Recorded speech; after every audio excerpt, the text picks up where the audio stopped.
जय ओम कृष्ण पादराम हम परिवार का तो अक्षर में भक्ति सिद्धांत सरस्वती गोस्वामी जी प्रभुपाद आदि की जय अनंत कोटि वैष्णव वृंद की जय।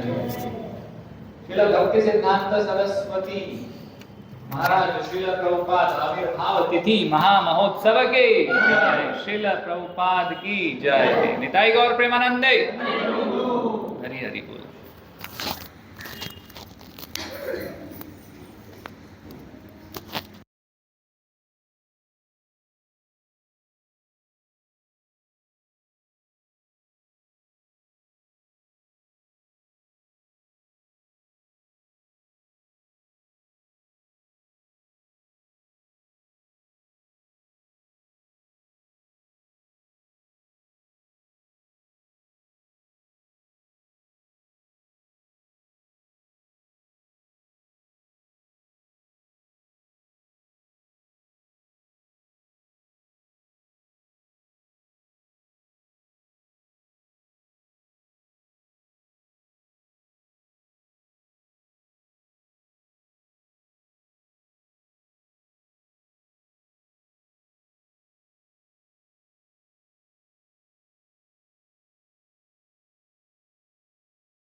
होमवर्क अच्छा नहीं है अपना। आधे रास्ते में हमारी नैया डूब जाती हमेशा। तो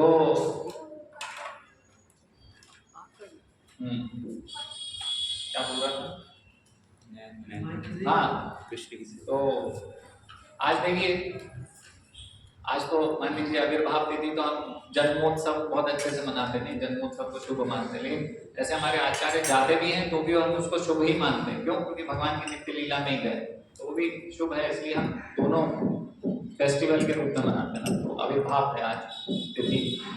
तो हम थोड़ा पीछे से शुरू कर रहे हैं कि चैतन्य चरितामृत आदि मतलब प्रथम स्कंद में वर्णन है कि चैतन्य महाप्रभु के आने का कारण क्या है। तो भगवान श्री कृष्ण अपनी मथुरा वृंदावन मथुरा द्वारिका लीला संपन्न कर चुके हैं, अपने धाम को चले गए हैं, और अपने धाम को गए हैं तो फिर वहां विचार कर रहे हैं कि ये तो क्या है कि भोक्ता के रूप में मैं सब भोग तो कर लेता हूँ, ऐसी लीलाएं करता हूँ, लेकिन मुझे ये चीज समझ में नहीं आती है कि ये जो मेरे भक्त का भाव क्या है, इनको क्या मिलता है ना। जैसे कि वो मार्कंडेय ऋषि का वो जो उनका उदाहरण देते हैं ना, प्रलय हो जाता है तो उनको भगवान श्री कृष्ण एक पत्ते पे दिखते हैं पीपल के, और अपना अंगूठा चूस रहे होते। तो उसका कारण क्या था कि भाई ये मेरे भक्त लोग हमेशा मरते रहते हैं, मेरे चरणों की धूल, मेरे चरणों में वास चाहते हैं, तो ये चरण में है क्या। और वो देखने के लिए वो अपना खुद का पैर का अंगूठा अपने मुख में लेकर उसको आस्वादन करते हैं कि क्या है भाई। तो इसी प्रकार से भगवान विचार कर रहे थे कि ये जो भक्तों को ये क्या आनंद आता है, दिव्य आस्वादन क्या कर रहे हैं ये मुझे पता नहीं है ना। तो हमेशा भोक्ता के रूप में मैं ये भोग तो करता हूँ है ना, सेवाएं ग्रहण करता हूँ, प्रेम ग्रहण करता हूँ है ना। और ये मेरे जो भक्त हैं ये विरह भाव में भी, वो भी एक भाव है और उसका भी रसास्वादन कर रहे हैं है ना। तो इस प्रकार से क्षमा करिए, मैं अपना मोबाइल साइलेंट कर रहा हूं, आप भी चेक कर लीजिए। तो एक भगवान का जो यहाँ इस जगत में आने का एक कारण, बहुत सारे कारणों में से एक है ना, जैसे कि संकीर्तन यज्ञ की स्थापना करनी है कलयुग में, तो एक कारण ये भी है कि वो भगवान अपने भक्तों के द्वारा जो रसास्वादन है उसको आस्वादन करने के लिए यहाँ आना चाहते हैं। तो फिर वो कथा है पूरी उसमें कि अद्वैत आचार्य ने फिर दहाड़ा भगवान को बुलाया है ना, तो गर्जना करी, तो फिर भगवान आ जाते हैं ना। तो चैतन्य महाप्रभु के रूप में भगवान आते हैं, हरिनाम संकीर्तन यज्ञ को स्थापित करते हैं, जो कि कलयुग का युग धर्म है, सब जीवों का कल्याण करने का माध्यम है। तो इस प्रकार से करते हैं। और मुख्य चैतन्य महाप्रभु अपने रसास्वादन में व्यस्त है। नहीं, हम देखते हैं जगन्नाथपुरी में गंभीरा में रह रहे हैं है ना, और थोड़ा समय के लिए साउथ गए थे, फिर मुख्य तो वो अपना एक स्थान पर रहकर वो अपना रसास्वादन कर रहे थे ना, तो राधा रानी के भाव में थे। तो चैतन्य महाप्रभु इस प्रकार से प्रचार प्रसार ज्यादा नहीं किया उन्होंने, लेकिन अपने जो 6 गोस्वामी हैं उनको ये उन्होंने जिम्मेदारी, ये भार सौंपा कि आप ये प्रचार प्रसार सबको कीजिए, ये जो भगवत प्रेम है ना, ये वितरित कीजिए। तो 4 तरीकों से ये षड गोस्वामी ने इसको स्थापित किया, कृष्ण भावनामृत को। तो जैसे उन्होंने काफी सारी पुस्तकें लिखी हैं है ना, तो 6 गोस्वामी ने काफी पुस्तकें लिखी हैं, और उस समय बहुत कठिन था पुस्तक लिखना। आज के समय में तो क्या है, इस्कॉन में है तो बीबीडी को ऑर्डर करो, नर्मदापुरम में तो भोपाल में पुस्तकें मिल जाएंगी, कहीं से भी पुस्तकें मिल जाएंगी आसानी। क्या करना है, लक्ष्मी देना है, पुस्तकें ले ली है ना। और बड़ी बड़ी प्रिंटिंग प्रेस है, टेक्नोलॉजी सब कुछ उपलब्ध है आसानी से, कंप्यूटर हो गया है आजकल, सब कुछ टाइप कर लो, एक बार रख लिया, कभी खराब नहीं होगा, उसकी कॉपी बना के रख लो, ये कर लो, आराम से प्रिंट निकालते रहो। पहले उस जमाने में आप सोचिए, आप थोड़ा पीछे जाइए, कोई प्रिंटिंग प्रेस नहीं है, और सबको भागवतम सेट चाहिए, 18,000 श्लोक है। ये तो केवल हम भागवतम की बात कर रहे हैं, ऐसे तो शास्त्र तो कितने सारे। अब एक एक चीज छोटी छोटी है ना, इंक कहाँ से आएगी, तो इंक कहाँ से आएगी, तो पेड़ पौधों से उनके रस से इंक बनाना, कोई फैक्ट्री वैक्ट्री नहीं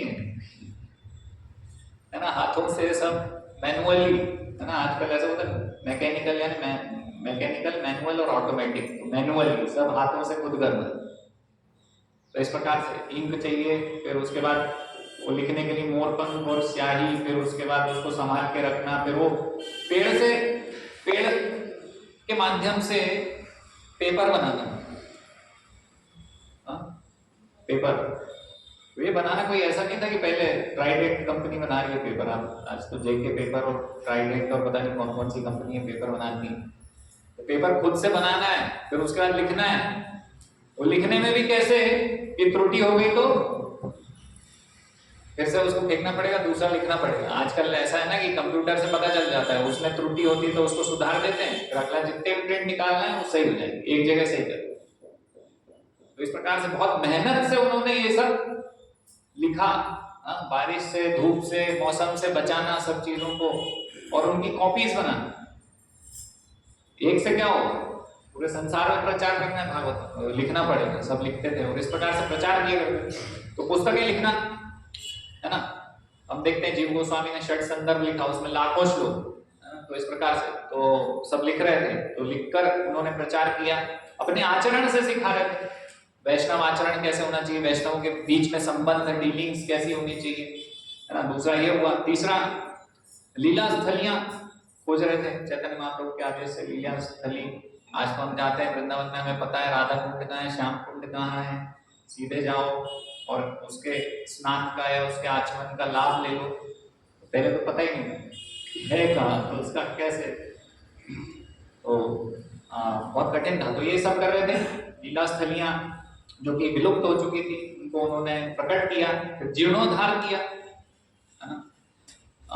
मंदिर बनाए, वहां पर मंदिर स्थापित किए ताकि सारे वैष्णव इकट्ठा हो सके, वहां पर श्रवण कीर्तन कर सके, है ना। तो ये सब 4 प्रकार से प्रचार प्रसार चैतन्य महाप्रभु के जो ये शिष्य 6 मुख्य जो हमारे गोस्वामी थे उन्होंने किया। और रूप सनातन गोस्वामी, इनके बाद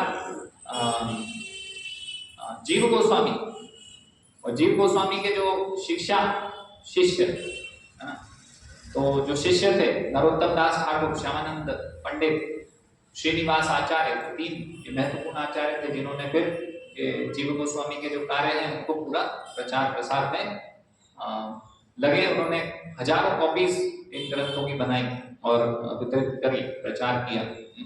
तो ऐसा समय था कि जब ये जो षट गोस्वामी थे, तो जो वैष्णविज्म, तो वैष्णव प्रचार था, कृष्ण भावनामृत का प्रचार था, ये चरम टॉप पे चल रहा था, परचम लहरा रहा था सब जगह, है ना। सब वैष्णव बन रहे थे, सब भक्ति में आ रहे थे, कृष्ण भक्ति स्वीकार कर रहे थे। लेकिन ये हमेशा से ऐसा नहीं था, है ना।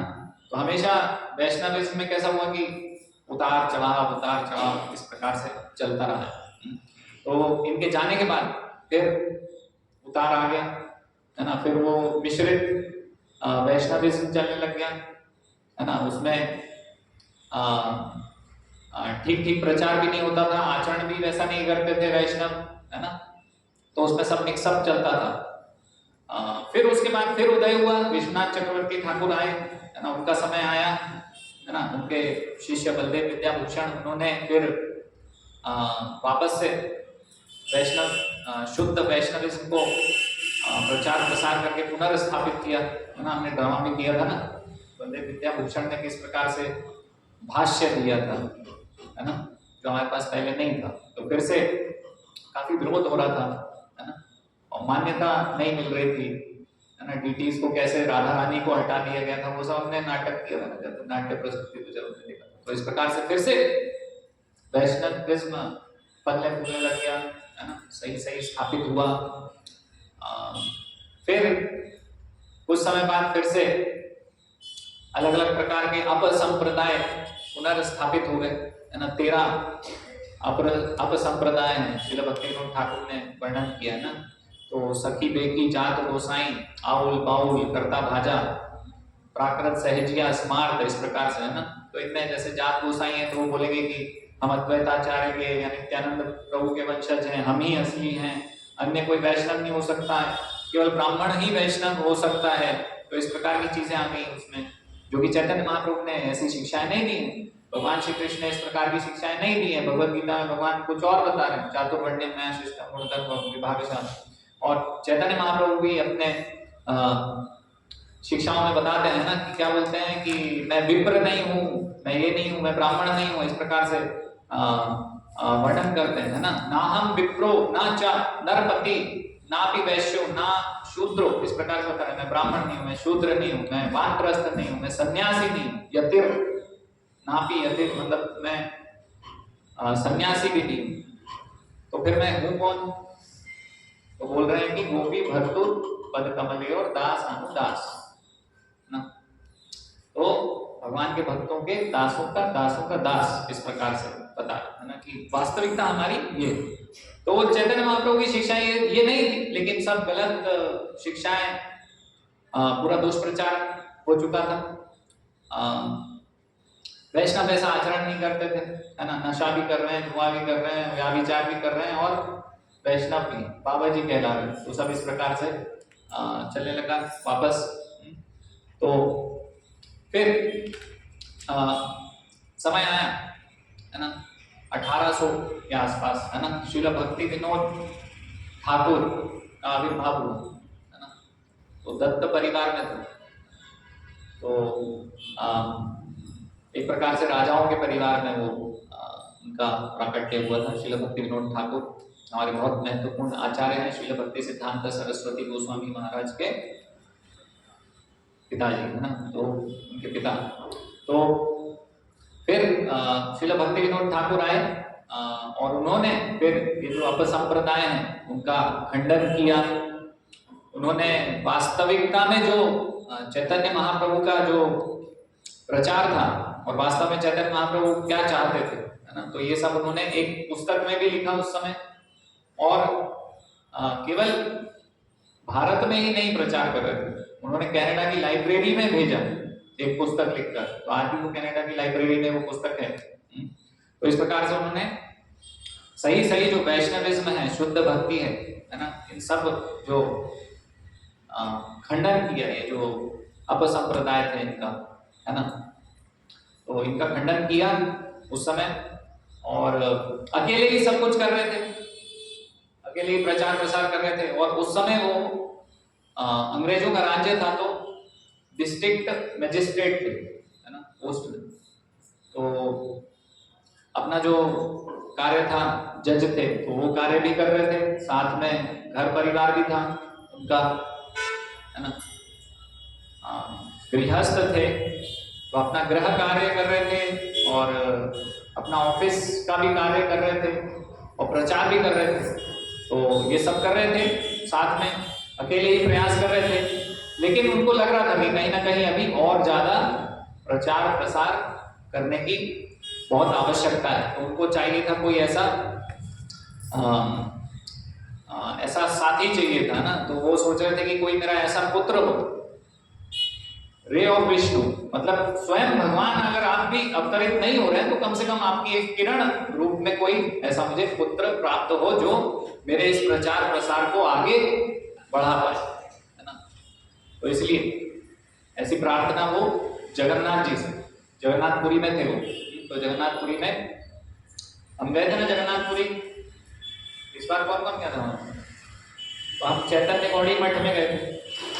तो चैतन्य गौड़ी मठ क्या था, उनका घर था श्रील भक्ति विनोद ठाकुर का, है ना। वो ग्रैंड रोड, क्या नाम है उसका, ग्रैंड रोड, है ना। तो ग्रैंड रोड पे मंदिर से थोड़ा ही दूर में, मेन रोड पर ही वो अभी मठ, तो वो पहले मठ यानी मंदिर, तो पहले वो श्रील भक्ति विनोद ठाकुर का घर था, जिसका नाम था नारायण छाता। तो ये पहले नारायण छाता था, उसके बाद में फिर चैतन्य गौड़ी मठ हो गया। तो श्रील भक्ति विनोद ठाकुर वहां रहा करते थे और वहां जगन्नाथ जी से प्रार्थना करते थे और विमला देवी से। विमला देवी कौन है? पार्वती जी। तो हमने वहां प्रसाद दिया था ना, है ना, आनंद बाजार से। तो वो प्रसाद की प्रक्रिया हम सबको पता है कि किस प्रकार से होता है। पहले जगन्नाथ जी को भोग लगता है, फिर जगन्नाथ जी का भोग विमला देवी को मिलता है ना। तो चैतन्य मंगल में ये लोचन दास ठाकुर ने पूरा वर्णन किया कथा, कैसे वो पार्वती जी को बहुत विशेष स्थान मिला है वहां पर विमला देवी के रूप में। और वो जो महाप्रसाद है, वास्तव में महाप्रसाद कैसे बनता है? पहले जगन्नाथ जी को लगता है, फिर उसमें महा लगता है बाद में, क्योंकि वो विमला देवी को लगता है और फिर वो वितरित होता है। तो इस प्रकार से विमला देवी का बहुत विशेष स्थान है वहां पर। और विमला देवी से प्रार्थना किया करते थे वो कि जगन्नाथ जी का प्रसाद किस प्रकार हमें प्राप्त होता है जगन्नाथपुरी में? विमला देवी के माध्यम से। तो विमला देवी से वो प्रसाद चाहते थे जगन्नाथ जी का, है ना, कि रे और विष्णु, ये विष्णु की एक किरण मुझे पुत्र रूप में प्राप्त हो, तो प्रार्थना किया करते। तो फिर फाइनली जगन्नाथ जी ने उनकी जो विनती है, जो प्रार्थना है, उसको स्वीकार किया, है ना। और फिर 6 फरवरी 1974 में उनको पुत्र प्राप्ति हुई, है ना। तो श्रील भक्ति सिद्धांत सरस्वती गोस्वामी का उदय हुआ, प्रकट हुए भक्ति सिद्धांत सरस्वती ठाकुर। तो जब वो प्रकट हुए तो जब से ही वो ब्राह्मण दीक्षित थे। कैसे? बचपन में जब पैदा हुए तो उनके गले में जो रहती ना वो माता से जुड़ी हुई, वो क्या बोलता है उसको, नाल, वो उनके गले में कैसे ब्राह्मणिकल थ्रेड जैसे हम पहनते हैं ना, तो वैसे उनके लिपटी हुई थी। तो इस प्रकार से उनका प्राकट्य हुआ।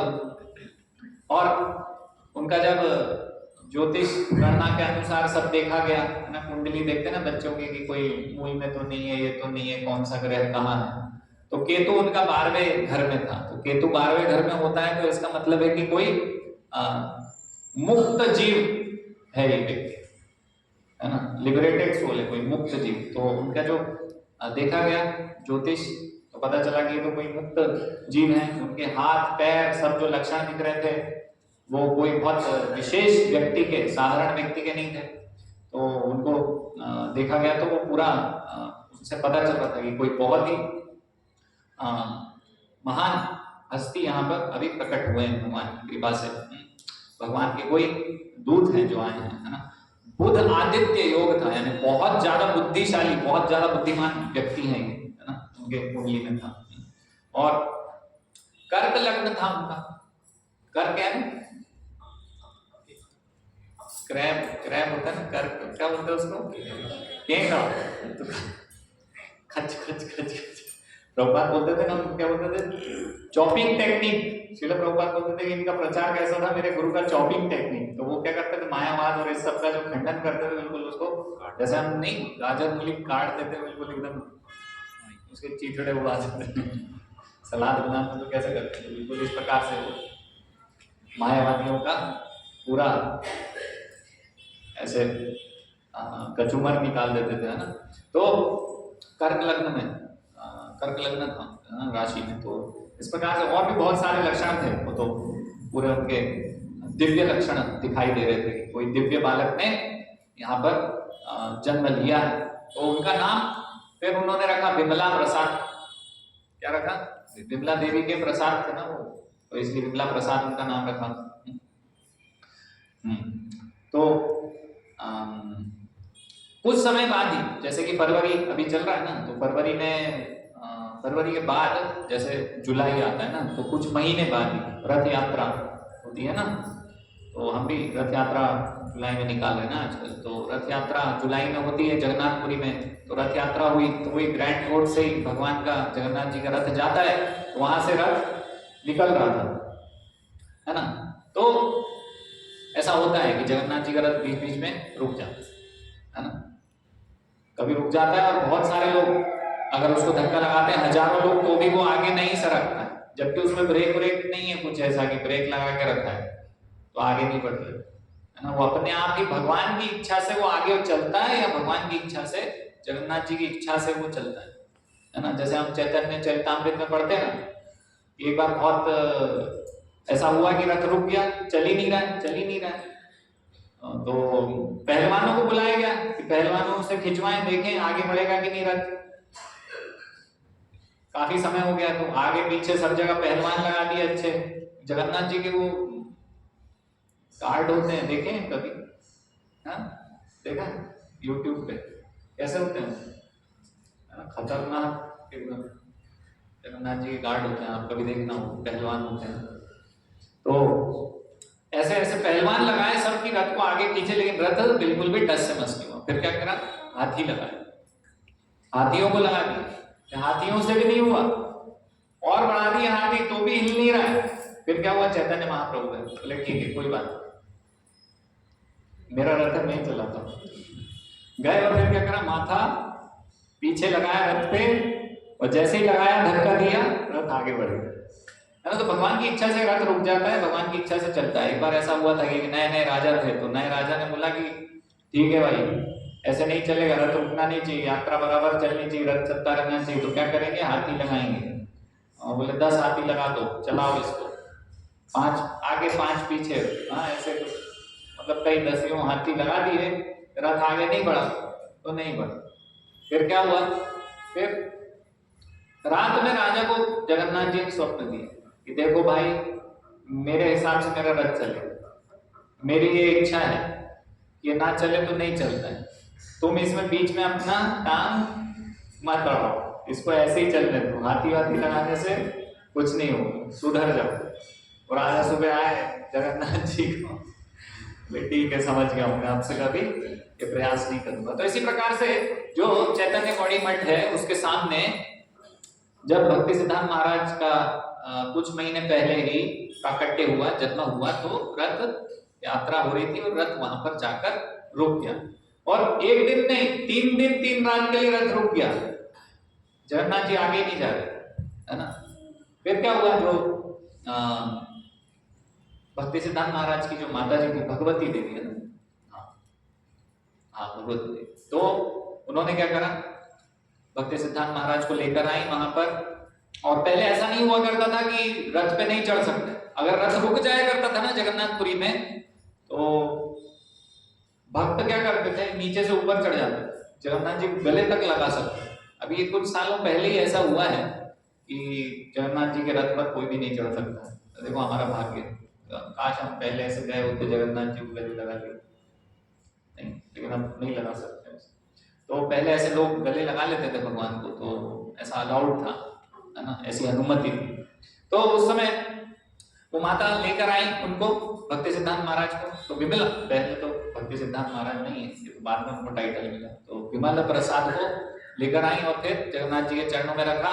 तो विमला प्रसाद ने क्या करा, छोटे हैं, कई कुछ महीनों के ही हैं बस, और जगन्नाथ जी के चरणों का स्पर्श किया। तो जैसे ही स्पर्श किया, तो जो उनकी जो माला थी जगन्नाथ जी की, उनके गले में गिर गई, है ना। तो सभी भगवान का नाम लेने लगे, जगन्नाथ भगवान का नाम लेने लगे, सभी समझ गए कि भगवान ने स्वयं अपना आशीर्वाद प्रदान किया है इनको। और श्रील भक्ति विनोद ठाकुर भी समझ गए, है ना, ये आशीर्वाद है, यही वो विष्णु, रे ऑफ विष्णु है ना, जगन्नाथ जी का प्रसाद।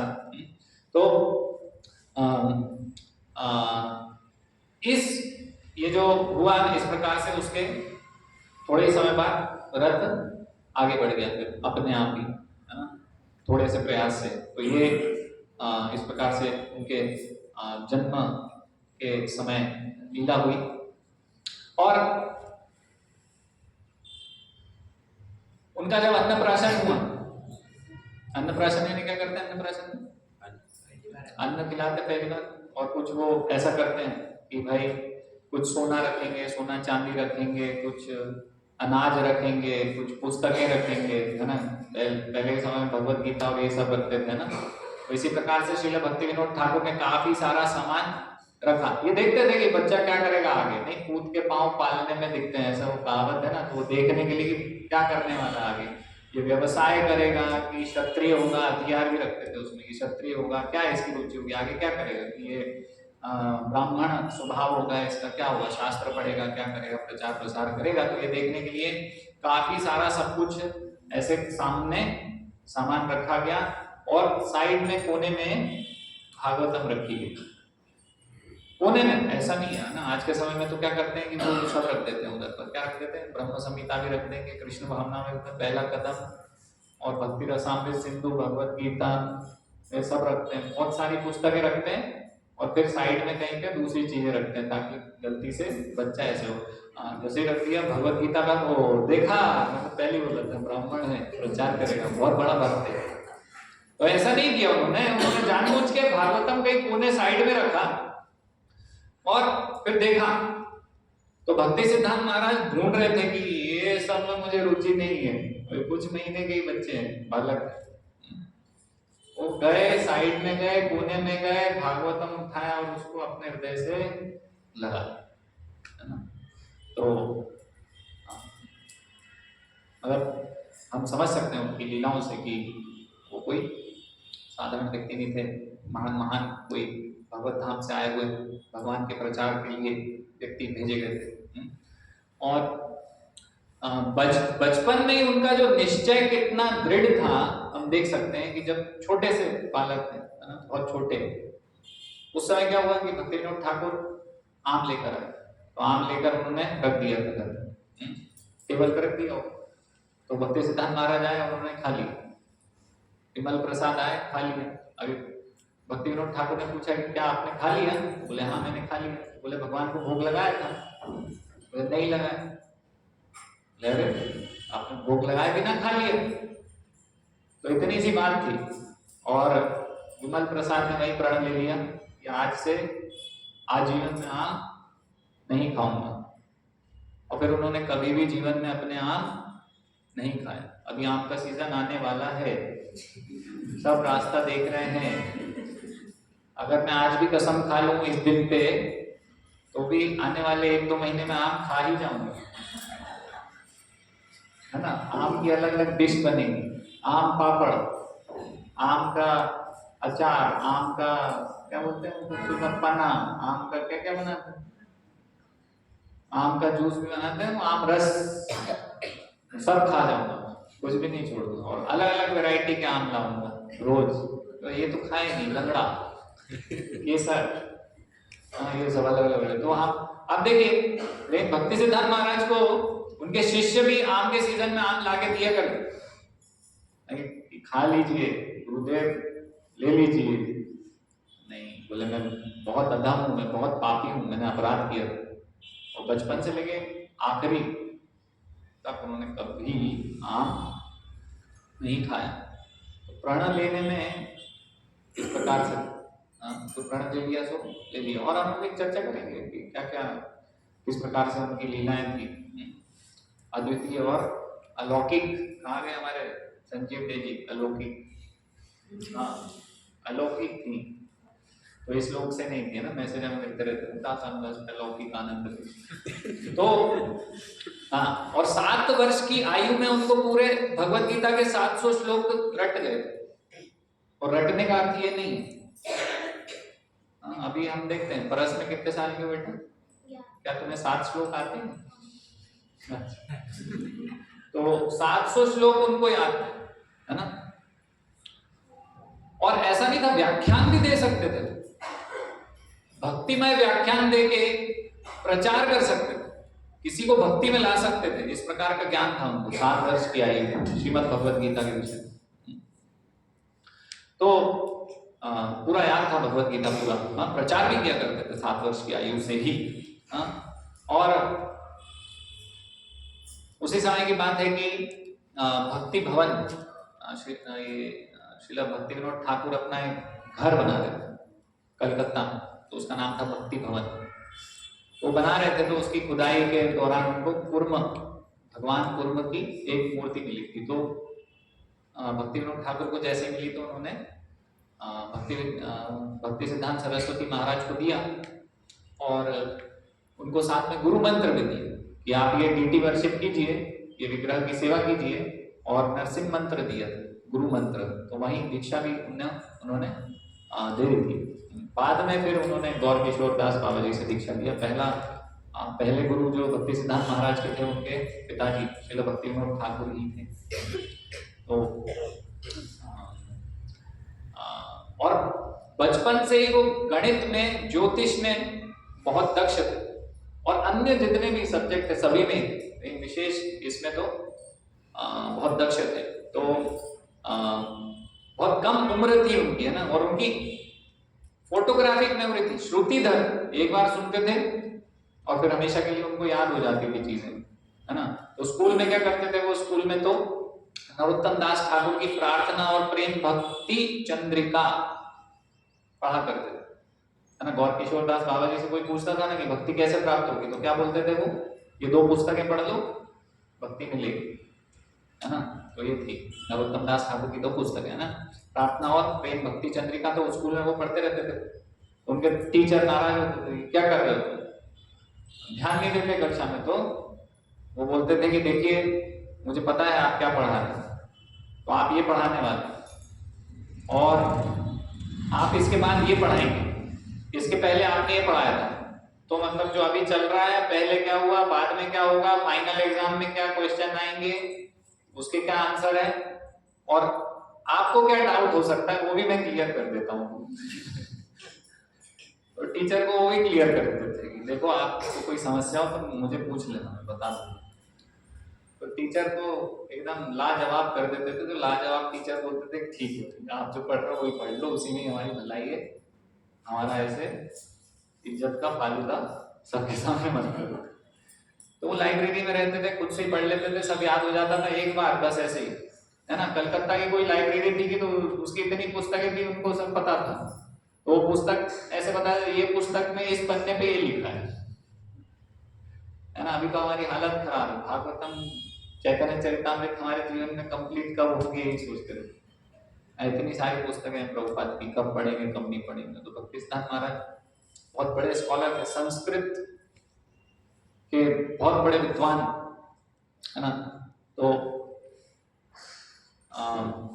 सूर्य सिद्धांत पर उन्होंने टीका करी थी, कमेंट्री लिखी थी अपनी, ना बहुत कठिन पुस्तक है, सूर्य के ऊपर, है ना, सूर्य से ही सब चल रहा है ना, तो सूर्य के ऊपर, तो उसके भी जो कैलकुलेशन, उसका भी जो गणित था वो काफी पुराना हो गया था, और नए समय के हिसाब से वो चेंज बदलाव नहीं किया गया था, तो वो बदलाव करके उन्होंने कमेंट्री लिखी, है ना। अच्छे अच्छे धुरंधर भी वो नहीं लिख सकते थे जो उन्होंने लिखा। तो इस प्रकार से उन्होंने सूर्य सिद्धांत पर टीका लिखी, है ना। तो ये सब देखते हुए उनकी जो इस प्रकार की क्वालिटीज गुण थे, तो उनके जो शिक्षक लोग थे उन्होंने उस समय उनको सिद्धांत सरस्वती टाइटल दिया, बचपन में उनको सिद्धांत सरस्वती टाइटल मिल गया। तो इस अब फिर हम देखेंगे कि वो भक्ति सिद्धांत कैसे हुए ना, याद दिलाइएगा बाद में जब हम चर्चा करते रहे। अभी तक ये सिद्धांत सरस्वती है, विमल प्रसाद सिद्धांत सरस्वती हो गए, है ना। तो और साथ ही साथ इतने छोटे थे 10-11 वर्ष की उम्र में, तो भक्ति विनोद ठाकुर प्रचार किया करते थे उस समय। तो वो सज्जन तोषिणी पुस्तक मैगजीन निकाला करते थे, सज्जन तोषिणी। तो उसके आर्टिकल जो हुआ करते थे, लेख उसमें, तो उनको एडिट करना, है ना, उसमें देखना कि कुछ गलती तो नहीं है, एडिट करना, तो ये कार्य वो किया करते थे इतने छोटे होने के बाद भी, है ना। प्रूफ रीडिंग कि सही लिखा है कि नहीं, कुछ गलत तो नहीं हो गया, तो ये सब भक्ति विनोद ठाकुर के साथ वो उनको सेवा किया करते थे, अपने पिताजी का मदद किया करते थे इसमें, है ना। फिर वो कॉलेज गए, तो कॉलेज में ग्रेजुएट होने वाले थे, तो एक्स्ट्राऑर्डिनरी तो थे ही, ग्रेजुएशन के पहले ही उन्होंने अपनी पढ़ाई को छोड़ दिया, ये सोच के कि मेरा विवाह करवा देंगे मेरे माता पिता, इससे अच्छा है कि मैं पढ़ूं ही नहीं, है ना। लायक बन जाते हैं तो फिर उसके बाद माता पिता ये सोचते हैं हाँ अभी पढ़ाई लिखाई हो गई, अब क्या करना है, आगे का टारगेट है कि बच्चे का विवाह करो, तो इसलिए विवाह तो उनको करना नहीं था। कॉलेज के समय में उन्होंने एक ऑगस्ट असेंबली नाम से एक अपना एक ग्रुप बनाया था, और उसमें ये मतलब उसमें ये था बायलॉज की सब लोग ब्रह्मचर्य पालन करेंगे, ब्रह्मचारी रहेंगे, है ना। सब लोगों का तो भक्ति के लिए ब्रह्मचर्य पालन करने का उद्देश्य नहीं था, लेकिन देशभक्ति उस समय चरम पर थी कि देशभक्ति करना है, देश की सेवा, देश को आजादी, ये सब लोग बहुत सारे लोग उसमें जुड़ गए, लेकिन धीरे धीरे करके जितने लोग थे उसमें सब का विवाह होता गया, धीरे धीरे सब विवाहित हो गए। एकमात्र उस अगस्त असेंबली में कौन बचे, भक्ति सिद्धांत महाराज, जो कि नैष्ठिक ब्रह्मचारी, है ना, केवल वो अकेले एकमात्र बचे, उनका संकल्प अलग ही स्तर। तो फिर उन्होंने कॉलेज तो छोड़ दिया, लेकिन पिता पे निर्भर नहीं रहना चाहते थे, खुद का कुछ करना चाहते थे, तो त्रिपुरा चले गए, दूसरे राज्य में चले गए, त्रिपुरा के राजा के पास काम करने लगे। तो उनके जो पुत्र थे, राजकुमार था त्रिपुरा का, तो उसको संस्कृत सिखाया करते थे, है ना। और जो उनके वंश के राजा थे और उनके विषय में भी राजा ने बोला था कि आप कुछ लिखिए, तो वो भी लिखा करते थे साथ में, तो लेखन का कार्य कर रहे थे और संस्कृत पढ़ाया करते थे। तो लेकिन बहुत जल्दी उन्होंने ये कार्य भी छोड़ दिया कुछ वर्षों में ही, और उनको चैतन्य महाप्रभु के मिशन को आगे बढ़ाना था, तो उन्होंने ये कार्य भी छोड़ दिया। और जब ये बात राजा को पता चली कि इस कारण से छोड़ रहे हैं भक्ति के प्रचार के लिए, चैतन्य महाप्रभु की प्रसन्नता के लिए, तो राजा ने बोला कि मैं तुम्हें आजीवन पेंशन दूंगा। पेंशन देता रहा राजा पूरा था। लेकिन फिर भी भक्ति सिद्धांत महाराज किसी भौतिकवादी व्यक्ति से कुछ इस प्रकार की सहायता नहीं लेना चाहते थे। कुछ समय के बाद भक्ति सिद्धांत महाराज ने मना कर दिया, मुझे नहीं चाहिए, तो ये मना कर दिया, नहीं लिया फिर। तो और विशेष भक्ति सिद्धांत महाराज क्या बोलते थे, उनका रुचि था प्रिंटिंग में, है ना, कि पुस्तकें प्रिंट होनी चाहिए, पुस्तकें वितरित होनी चाहिए ना। बृहद मृदंग बोलते है ना। एक तो हम कीर्तन करते हैं, मृदंग बजाते हैं, तो मृदंग की आवाज से प्रचार होता है सब जगह, है ना, सब नाचते हैं, हरे कृष्ण महामंत्र बोलते हैं इस प्रकार से। तो किताबों को क्या बोला करते थे वो, बृहद मृदंग, है ना। बृहद मृदंग यानी कि जिसके पास भी हम जाएंगे पुस्तक देंगे तो भगवान का एक गुणगान होगा, उसको भी कीर्तन बोलते हैं, है ना। भगवान का गुणगान पढ़ेगा, किसी को बताएगा, ये भी एक प्रकार से। इसलिए देखिए श्रील प्रभुपाद भी ये किया ना, उन्होंने बीबीटी स्थापित किया, है ना, जो कि उनके गुरु महाराज जिस प्रकार से चाहते थे, तो बीबीटी स्थापित करके पुस्तकों को प्रिंट करके वितरण करने का उन्होंने पूरा सिस्टमैटिक करके गए श्रील प्रभुपाद सब चीजें। तो बृहद मृदंग, तो हम बोलते हैं ना, जैसे कि संकीर्तन पार्टी जा रही, क्या बोलते हैं, संकीर्तन पार्टी। तो संकीर्तन पार्टी, कीर्तन यानी क्या होता है, हरे कृष्ण महामंत्र बोलना, गाना उच्च स्वर में, है ना।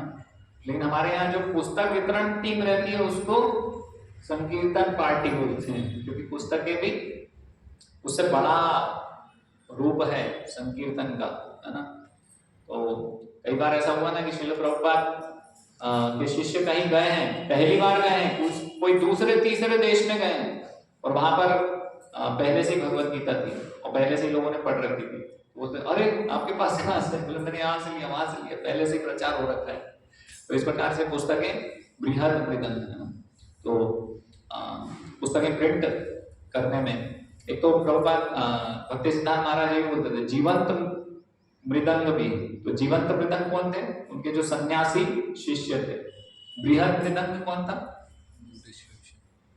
पुस्तकें। तो इस प्रकार से प्रचार प्रसार पुस्तक लिखना, और ये बहुत उनका हृदय से इच्छा थी कि इस प्रकार से हो। फिर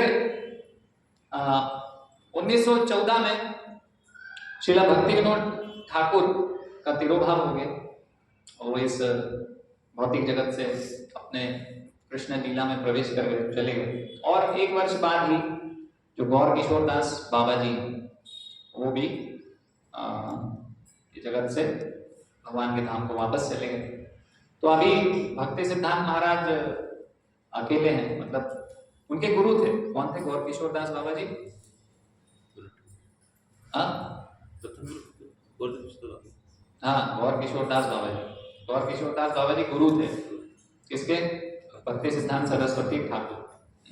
तो कैसे दीक्षा मिला था उनको, दीक्षा इस प्रकार से मिला था कि श्रील भक्ति विनोद ठाकुर चाहते थे कि गौर किशोर दास बाबा जी से दीक्षा लेनी चाहिए आपको। भक्ति सिद्धांत सरस्वती महाराज को बोला करते, तो बोलते थे कि जाओ उनसे दीक्षा लो, और वो बोलते थे कि वो तो दीक्षा देते ही नहीं किसी को, मैं कैसे दीक्षा लूं उनसे। बोले नहीं नहीं, आप जाओ और प्रयास करो, है ना। ऐसा भी बोल दिया था बाद में उन्होंने कि वापस मत आना मेरे पास जब तक दीक्षा ना मिले। तो भक्ति सिद्धांत महाराज उनको मना रहे थे कि कैसे न कैसे दीक्षा देते, उनके पास जाया करते थे। तो वो बोलते थे कि ठीक है कल आना, कल आना, और रोज ऐसे ही फिर गए, फिर बोले कि ठीक है, अच्छा मैं गौरांग महाप्रभु से पूछ के बताता हूँ, है ना, उनसे थोड़ा सा कंसल्ट करके मैं बताऊंगा। फिर अगले दिन गए तो बोले कि अभी तो मैंने नहीं पूछा, भूल गया, मैं बाद में बताता हूँ। तो ऐसे करके टाल रहे थे। तो भक्ति सिद्धांत महाराज सोचे कि ऐसा क्या हो रहा है कि मुझे टाल रहे हैं, कुछ ना कुछ समस्या है। तो उन्होंने देखा कि भौतिक स्तर पर गौर किशोर दास बाबा जी ज्यादा पढ़े लिखे नहीं थे, है ना। और भक्ति सिद्धांत महाराज एकदम स्कॉलरली, सब में top, Sanskrit, maths, astronomy, astrology, सब में एकदम विशेष व्यक्ति नहीं। और भक्ति विनोद ठाकुर का जैक लगा के आ रहे हैं अपने पिताजी का। तो मैंने सोचा हाँ, ये मेरे अंदर क्या है, ये दैन्य भाव नहीं, दीनता से मैं उनके पास नहीं जा रहा, है ना। ये अहंकार की वजह से ये मुझे दीक्षा नहीं देती। तो फिर गए और बहुत विनम्रता से गए और बोले कि देखिए, आप मुझे रोज बोलते हो कि मैं पूछ के बताऊंगा, पूछते मतलब पूछा नहीं आपने, मुझे दीक्षा देंगे कि नहीं देंगे। मेरे पिताजी ने भी बोल दिया है कि भाई वापस मत आना, तो मेरे पास अभी कोई रास्ता नहीं बचा है, अभी मैं जाऊंगा गंगा जी में डूब जाऊंगा, अपने प्राण यहीं छोड़ने वाला हूं, आप दीक्षा देंगे कि नहीं मुझे फाइनली बता दो, मुझे दीक्षा आप ही से ही चाहिए, आप ही मेरे गुरु से। तो वो दैन्य भाव और उनका जो श्रद्धा है वो दृढ़ है कि नहीं है, ये गौर किशोर दास बाबा जी देख रहे थे। तो फिर वो उस परीक्षा पास हुए, तो फिर उन्होंने गौर किशोर दास बाबा जी ने उनको दीक्षा दी। तो गौर किशोर दास बाबा जी कौन है, साधारण व्यक्ति नहीं है, भगवान के महान भक्त बाबा जी, यानी परमहंस स्तर पर। उनके विषय में बताया जाता नहीं कि नदी के किनारे से जैसे कि जिह्वा भूख लगी है, जिह्वा तो बोलते थे कि जिह्वा को, ये जो जिह्वा है इसको टेस्ट चाहिए, देखो प्रसाद के बहाने से ये टेस्ट मांग रही है, इसको नहीं दूंगा। क्या करते थे, मिट्टी उठा के खा जाते थे। और खाते भी क्या थे कि चावल को पानी में गला देते थे, और वही चावल गले हुए बस, है ना, पानी में गला दिए तो 3-4 दिन बाद वो नरम हो जाएंगे, तो वो चावल कुछ थोड़ा थोड़ा खाया करते थे, है ना। और कभी कभी इस प्रकार से भी लीला करते थे कि मिट्टी खा जाते थे। जिह्वा की संतुष्टि नहीं करनी है, इंद्रिय संतुष्ट नहीं करना। और इस प्रकार से भी बताया गया कि जो मतलब एकदम ऐसे रहते थे, दाढ़ी वाड़ी गंदे से, है ना, वो चाहते नहीं थे कि लोग उनके पास आए भौतिकवादी। टॉयलेट में रहा करते थे। वो कहाँ रहते थे, पाखाने में। क्यों रहते थे, तो लोग पूछते थे कि भाई यहाँ क्यों रह रहे हो, आपको तकलीफ नहीं होती, बदबू नहीं आती है ना। आजकल तो टॉयलेट भी अपने ड्राइंग रूम जैसे ही होते हैं। टॉयलेट विशेष बनवाता है व्यक्ति, टॉयलेट बहुत अच्छी होनी चाहिए, वहां पे मैं आराम से रहूंगा। तो यही है, यही भौतिक जगत का यही तो है। ये भौतिक जगत इसी प्रकार से, और हम इसी जगत में अच्छा बना के रहना चाहते हैं, कोई इच्छा है ना हमारी, तो वही प्रकटीकरण है उसका कि टॉयलेट अच्छी होनी चाहिए। तो टॉयलेट में रहा करते थे, तो बदबू आती थी, तो लोग बोलते थे कि आप कहाँ, यहाँ ये तो साक्षात नर्क लोग, कहाँ कैसे आप ये सब बदबू सहन कर लेते? तो बोले ये बदबू मैं सहन कर सकता हूं, लेकिन किसी भौतिकवादी व्यक्ति के संग की बदबू को सहन नहीं कर सकता। तो इसलिए कोई मुझसे मिलने नहीं आ जाए, इसलिए मैं कहाँ रहता हूँ, टॉयलेट में, वो सेफ जगह। वो भौतिकवादी से मिलना, अभी देखिए बहुत सारे ऐसे भक्त हैं जो चर्चा करते हैं। तो जैसे एक भक्त अभी मुझे कुछ दिन पहले बोल रहे थे कि प्रभु जी ये नौकरी में क्या है ना कि ये अभक्त संग होता है मुझे, और वो तड़पते हैं कि क्यों मैं अभक्त संग कर रहा हूँ। नहीं, बहुत सारे भक्त ऐसा विचार करते हैं कि ये नौकरी में अभक्त संग हो रहा है कैसे। तो ये एक वैष्णव विचार है कि अभक्त संग त्याग यही वैष्णव आचार। तो वो हमेशा यही विचार करता रहता है कि कैसे ना कैसे ये अभक्तों का संग छोड़ के मैं भक्त संग में कैसे आ जाऊं 100%। तो भक्तिग्राम क्यों जा रहे हैं लोग, नंदग्राम क्यों जा रहे हैं? 100% उनके जीवन में क्या हो जाता है, भक्त संग आ जाता है। तो ये एक अंदर हमेशा क्या बोलेंगे उसको, हाँ टीज अंग्रेजी शब्द, अंग्रेजी भी है ना उससे। तो हमेशा वो एक कांटा चुभता रहता है अंदर कि ये कब मेरे जीवन से अभक्त संग जाएगा। अगर शुद्ध भक्त होता है ना, तो इस प्रकार से वो अभक्तों के संग को बिल्कुल निम्न समझता है, मतलब कि मल के पास बैठ जाएगा, लेकिन अभक्त के पास नहीं बैठना चाहता है एक शुद्ध भक्त, ये उसकी है ना। लेकिन हमें बहुत मजा आता है, शादी में जाएंगे, पार्टी में जाएंगे, वहां भक्त मिलेंगे तो उनके साथ डिस्को करेंगे, उनसे थोड़ी सी दूसरी बातें भी हो जाएगी, तो रस उसमें। लेकिन ये विचार ना एक वैष्णव का, तो इस प्रकार से टॉयलेट में रहा करते थे। और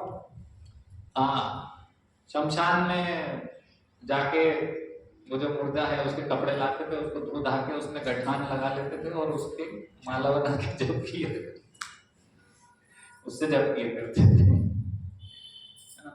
हाँ, तो फिर अभी क्या हुआ कि ये जो गौर किशोर दास बाबा जी गए, हम चर्चा कर रहे हैं, तो गौर किशोर दास बाबा जी जब गए तो उस समय क्या हुआ कि बहुत सारे उनके जो तथाकथित शिष्य थे सब एकत्रित हो गए, बोले मैं ले जाऊंगा, मेरे गुरु हैं, मेरे गुरु हैं, मैं ले जाऊंगा, मैं करूंगा। और क्या करना है, तो बोले उनकी आखिरी इच्छा थी कि नवद्वीप में उनको रस्सी से बांध के घसीटो सब जगह, ये उन्होंने बोला था। तो गौर किशोर दास बाबा जी ने बोला था कि मेरी आखिरी इच्छा है कि नवद्वीप, पूरे नवद्वीप में मुझे रस्सी बांधो मेरे शव को और फिर घसीटो, ताकि वो जो भक्तों के चरण की रज है वो उससे पूरा मेरा शरीर आवृत हो जाए। तो वो चरणों की रज चाहिए भक्तों की। तो मतलब इससे कृष्ण प्रेम की वृद्धि होती है ना, जैसा बोलते हैं। तो ये उनकी इच्छा थी। तो वो शिष्य बोले कि हम ले जाएंगे, हम घसीटेंगे, रस्सी से बांधने की कोशिश करने लग गए। तो भक्ति सिद्धांत महाराज को पता चला, तो वो आए तुरंत ही, और तुरंत आए और उन्होंने बोला कि भाई केवल अकेला मैं शिष्य हूं उनका, कोई भी शिष्य नहीं है तुम में से, कोई भी हाथ नहीं लगाएगा। पुलिस भी आ गई थी, सरकारी लोग आ गए थे, झगड़ा चल रहा था सब, ये सब। तो भक्ति सिद्धांत महाराज आ गए, बोले सब हटो यहाँ से, खाली करो। तो कोई हटने को तैयार नहीं, सब अपना उत्तराधिकारी दिखा रहे हैं कि मैं हूँ असली। तो भक्ति सिद्धांत महाराज ने बोला अच्छा ठीक है, तुम सब जो ये बोल रहे हो कि मैं तुम्हें शिष्य जब मानूंगा जब पिछले 6 महीने में किसी ने भी अवैध स्त्री संग नहीं किया हो, वो खड़ा रहे, बाकी लोग चले गए, है ना। और मैं नैष्ठिक ब्रह्मचारी हूं, मैं देख के बता सकता हूं तुम्हें कि तुम सच बोल रहे हो कि झूठ बोल रहे हो। और ये बात से सब हिल गए, क्योंकि ये तो सही नहीं, नैष्ठिक ब्रह्मचारी ये समझ जाएगा, बता देगा। तो कुछ लोग उसमें से चले गए, खाली हो गया थोड़ा।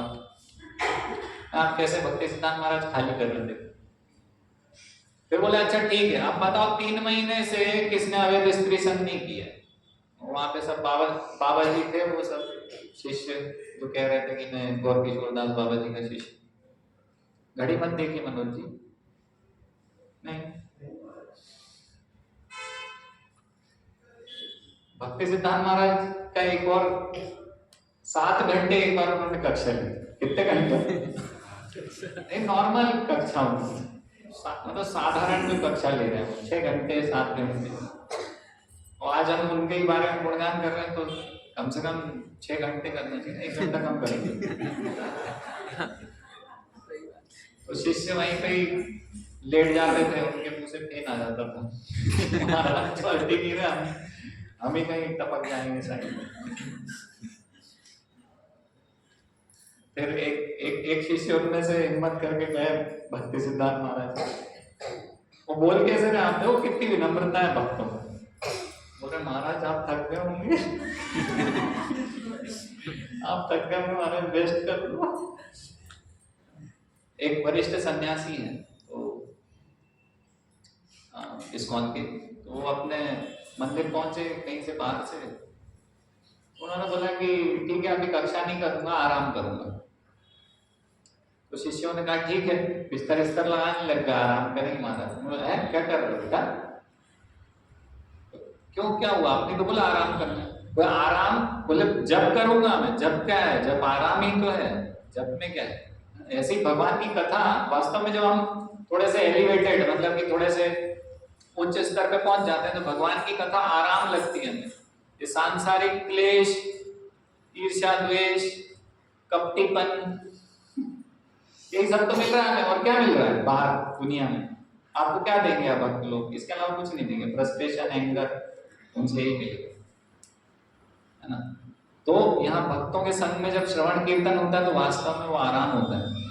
अगर ये हम आराम को महसूस नहीं कर पा रहे तो अभी समझना चाहिए कहीं ना कहीं अभी अंदर गड़बड़ नहीं। तो एक व्यक्ति बहुत खाता है, बहुत ज्यादा खाता है, बहुत खाता है, बहुत रहता दुबला पतला ही। क्यों? बच्चों को ऐसा बोलते ना, अरे इतना खिलाते हैं इसको, दूध बादाम सब चल रहा है, लेकिन कुछ इसके अंग ही नहीं लग रहा। पेट में क्या रहते हैं? कीड़े रहते हैं, क्या बोलते हो तब बराबर मत बोलो, ठीक है। तो वो कीड़े की वजह से, तो ये जो ऐसे अंदर जो गड़बड़ है ना, अनर्थ है, उसकी वजह से क्या होता है कि हमें, वो हम भगवान का नाम ले रहे हैं, श्रवण कीर्तन सब कर रहे हैं, लेकिन वो उस स्तर पे पहुंच ही नहीं पा रहे। सब किताबी ज्ञान लगता है, ये पहुंचेंगे कि नहीं, ये शुद्ध भक्ति पे ऐसे बनेंगे कि नहीं, ये सब चरित्र हम श्रवण कीर्तन कर रहे हैं, वो चीजें तो आ ही नहीं रही। वो अंदर कीड़े हैं, वो झांकना पड़ेगा, देखना पड़ेगा, उसकी दवाई खानी पड़ेगी, लेनी पड़ेगी, तो वो स्वास्थ्य लाभ होगा, बलवान होंगे, आध्यात्मिक रूप से बलवान। तो बहुत सारे अनर्थ है, अहंकार, ईर्ष्या, द्वेष, ये सब हमें चेक करते रहना चाहिए। कोई हमसे कितना भी करे, लेकिन हमारा दृढ़ संकल्प होना चाहिए कि मैं नहीं करने वाला, मैं नहीं करना, और उसको चरितार्थ करना चाहिए। अभी तुमने किया ना, ठीक, और करो, और करना है, और इच्छा है, और थोड़ा तो मजा आ रहा है जैसे, और करो। मैं नहीं करूंगा, मैं नहीं करने वाली हूं, ये हमारा दृढ़ संकल्प होना चाहिए। भक्ति सिद्धांत महाराज का संकल्प जैसा है ना, वैसा संकल्प हमें रखना चाहिए। प्राण छोड़ने तक ये संकल्प होना चाहिए, ये मैं नहीं। ओके, तो हम कुछ और चर्चा कर रहे थे और यहाँ पहुंच गए थे। हाँ, तो भक्ति सिद्धांत महाराज ने कैसे डिलीट किया? 6 महीने बोला, कुछ लोग डिलीट हो गए, 3 महीने बोला, कुछ लोग डिलीट हो गए, 2 महीने, 1 महीना, धीरे धीरे 1 मिनट, एक दिन पे आए तो एक दिन भी नहीं, मतलब सब गायब हो गए, चले। कौन बचा अकेले? भक्ति सिद्धांत महाराज बचे। फिर उन्होंने गौरकिशोरदास बाबा जी को लिया वहां से, और फिर उनको उनकी समाधि स्थापित करी। वो मंदिर के बगल में हम गए थे, याद होगा आपको, इस्कॉन मंदिर के बगल में ही था, उसका नाम भी चैतन्य मठ था, है ना, और राधा कुंड, श्याम कुंड थे वहां पर, है ना, वहीं पे सामने तो गौरकिशोरदास बाबा जी की समाधि थी ना, है ना, सही बोल रहा हूँ ना? हाँ, कभी कभी मुझे भी भ्रम हो जाता है। तो उनकी समाधि उन्होंने, पहले वो थोड़ा सा अलग थी, गंगा जी का जो बहाव है वो बदलाव होने के कारण उसको फिर यहाँ पुनर्स्थापित किया, थोड़ा शिफ्ट किया था। तो उनका इस प्रकार से ये लीला है। गौरकिशोरदास बाबा जी के विषय में इसलिए हमने थोड़ा चर्चा की है कि भक्ति सिद्धांत महाराज के गुरु हैं, उससे वो प्रसन्न होंगे उनके गुरु का। जैसे एक प्रवचन में वो बता रहे थे शुद्ध भक्त कैसे होना चाहिए, तो गौरकिशोरदास बाबा जी आ गए थे वहां पर, वैष्णव कैसा होना चाहिए, तो उन्होंने तुरंत उदाहरण दिया कि ये तो मेरे गुरु महाराज इनके जैसा होना चाहिए। और वो भौतिक रूप से पढ़े लिखे नहीं थे। एक गलतफहमी हमें ये हो जाती, हम भक्तों को कैसे देखते हैं, ये तो पढ़ा लिखा नहीं है, अरे इसको क्या मालूम है, इसको समझता नहीं है, उतना दुनिया नहीं देखा क्योंकि स्कूल कॉलेज गए नहीं। अरे अच्छा हुआ कि वो उन्होंने वो देखा नहीं, पढ़ा नहीं, सुना नहीं, तो वो कचरा नहीं भरा है यहाँ पे, तभी तो भगवान को अच्छे से स्वीकार कर पा रहे। अगर वही कचरा फिट हो जाता तो वही, अभी हम थोड़े दिन पहले बात कर रहे थे, तो वो बार बार वो जो है डार्विन थ्योरी पे पहुंच जा रहे थे ना, मतलब कुछ भी बोलते तो, लेकिन बंदर से ही तो आए होंगे ना, क्योंकि वो कचरा ऐसे फिट हो गया है कि वो हट ही नहीं रहा है। तो इस प्रकार से तो हाँ, देखना चाहिए हमें, इस प्रकार से आकलन भक्तों का नहीं करना चाहिए, वैष्णव अपराध है, कभी भी इस प्रकार का विचार नहीं रखना है। तो ऐसे शुद्ध भक्त थे, तो अगर उस स्तर पर नहीं होते गौरकिशोरदास बाबा जी, तो श्रील भक्ति विनोद ठाकुर और क्या भक्ति सिद्धांत महाराज जी समझ नहीं पाते क्या? तो ये समझना पड़ेगा, है ना, भौतिक पढ़ाई लिखाई से कोई संबंध नहीं है भक्ति का। कोई अगर भागवतम नहीं भी पढ़ा है और पूरी श्रद्धा से श्रवण कीर्तन में लिप्त है, वो भी शुद्ध भक्त हो सकता है, भगवान का प्रिय हो सकता है। तो इसमें हमें सावधान रहना चाहिए वैष्णव डीलिंग में, है ना। ओके, और फिर 10 साल श्रील भक्ति सिद्धांत सरस्वती ठाकुर नवद्वीप में रहे। नवद्वीप में उन्होंने साधना करी, तो आध्यात्मिक शक्ति अर्जित करने के लिए नवद्वीप में 10 साल तक उन्होंने साधना करी, कितने राउंड करते थे? 3 लाख भगवान के नाम लेते थे।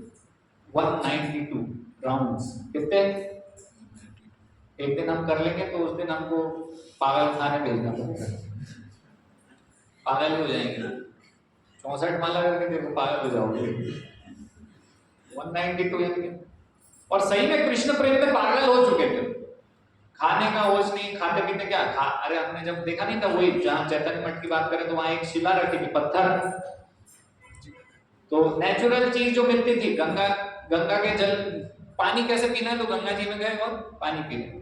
पहनने के लिए क्या है, दाढ़ी वाड़ी बढ़ गई है, सब हो गया है, पहनने के लिए कोपिन है बस।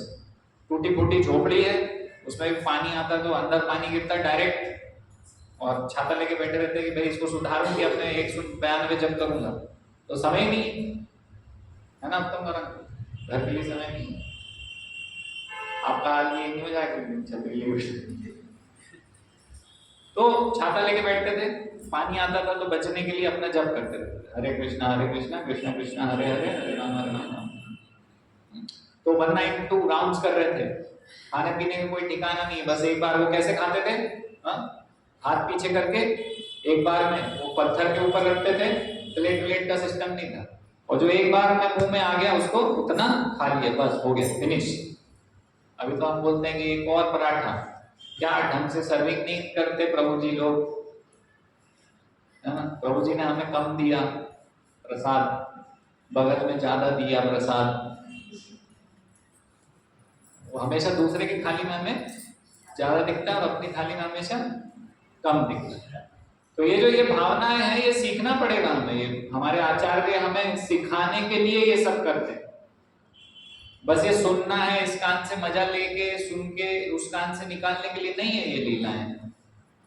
ये तपस्या, भक्ति क्या है, वॉलेंटरी, मतलब कि स्वेच्छा से तपस्या को भक्ति कहा जाता है। और तपस्या करने के लिए तैयार नहीं है और हम भक्त हैं, तो फिर ये जमेगा नहीं। हमेशा बाजू वाले को ज्यादा प्रसाद दो, उसको और खिलाओ, इससे भगवान प्रसन्न हो, है ना। इस वजह से अपना सेवाओं को कम मत करो कि उनको ज्यादा प्रसाद, ईर्ष्या द्वेष पैदा मत करो दूसरे भक्तों से, ज्यादा सहनशील बनो, ज्यादा तपस्या करो। भाई हम इस प्रकार से क्यों नहीं देखते हम इस चीज को, प्रसाद ज्यादा मुझे मेरी थाली में चाहिए, उस ज्यादा प्रसाद को मैं खा लूंगा तो क्या भगवान मेरे से ज्यादा प्रसन्न हो जाएंगे? अगर मैंने अपनी थाली का प्रसाद खुद ना लेते हुए अन्यों को पूरा वितरित कर दिया, कौन से राजा थे, उनका नाम याद नहीं आ रहा, कई दिनों तक उन्होंने फास्ट रखा, 41 दिन तक उन्होंने कुछ नहीं खाया, और उसके बाद उन्होंने खाना स्टार्ट किया तो कहीं वो कोई दूसरा रूप लेके, कबूतर का रूप लेके कोई आ गया, ब्राह्मण का रूप लेके कोई आ गया, तो पूरा उनको दान हो गया, धनती दे। तो तपस्या से भगवान प्रसन्न होते हैं, तो तपस्या अधिक करिए।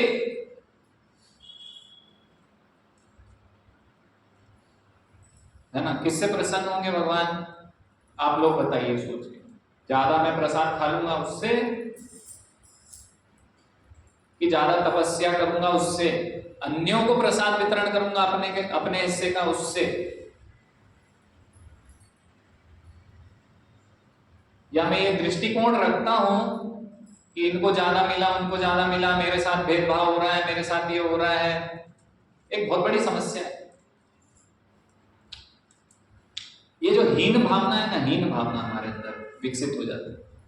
कैसी हीन भावना, मुझे तुच्छ समझा जा रहा है, मुझे ये नहीं मिल रहा है, मुझे ये नहीं दिया जा रहा है।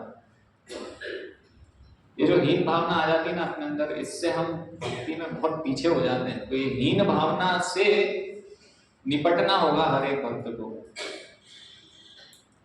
अरे हमें तो पूछा नहीं जाता, अरे हमें तो बुलाया नहीं,